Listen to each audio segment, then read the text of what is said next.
We're diving in something pretty significant happening on the seas. We are indeed. It's Operation Highmast, the Royal Navy's carrier strike group deployment. A big one. Right, an 8-month mission.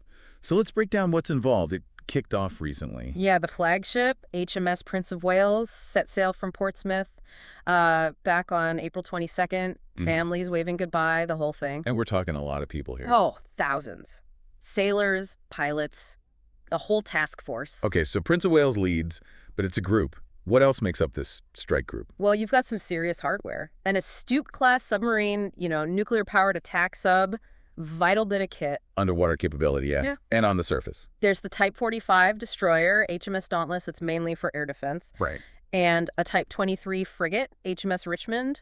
More anti-submarine focus there. Plus support vessels. Which one? RFA Tide Force and RFA Tide Spring. Royal Fleet Auxiliary. They handle the logistics, fuel, supplies, that kind of thing. So a self-contained force, Yeah. pretty much. Yeah. But not just British ships, right? No, and that's interesting straight away. They've got allies sailing with them. The Spanish frigate Esps Mendez Nunes. Okay. And Norwegian ships, too. HMS Maud and HMS Roald Umensen.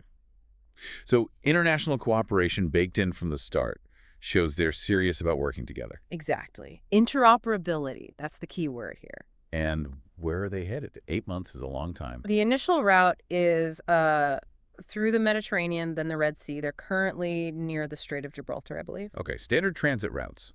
But they're doing more than just sailing. Oh, yeah. Military drills are planned, port visits. They're scheduled to go as far as Japan and Australia. Wow. Japan and Australia, that's a huge operational area, covering a lot of ground. It really is. And this is only the second time the UK's done this with the new carriers. The first was HMS Queen Elizabeth back in 2021. Remember that? Mid-pandemic. Right, I do.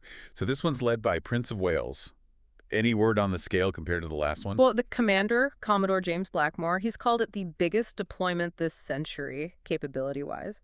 Biggest this century. That's a strong statement. He mentioned forces from 13 different nations being involved at various points, so yeah, the scale is pretty ambitious. Okay, so big deployment, lots of nations, long duration.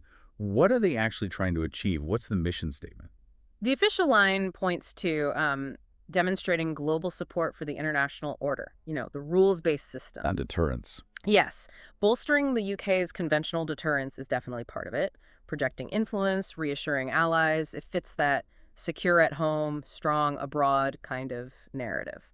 So it's about showing presence and capability across multiple regions. Precisely. They'll be running exercises, joint operations, air, sea, land forces with about a dozen allies. Where specifically? All over, really. Mediterranean, Middle East, Southeast Asia, all the way to Japan and Australia, like we said, between now and December. A packed schedule.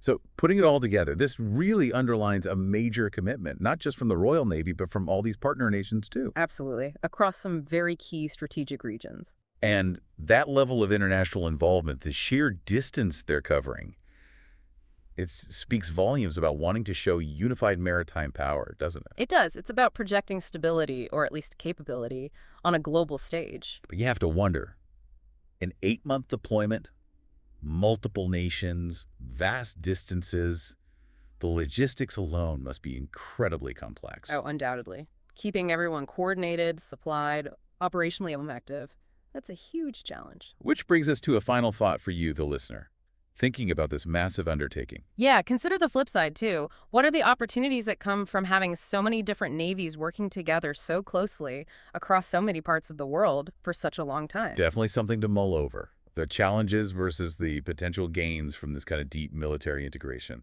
Lots to think about.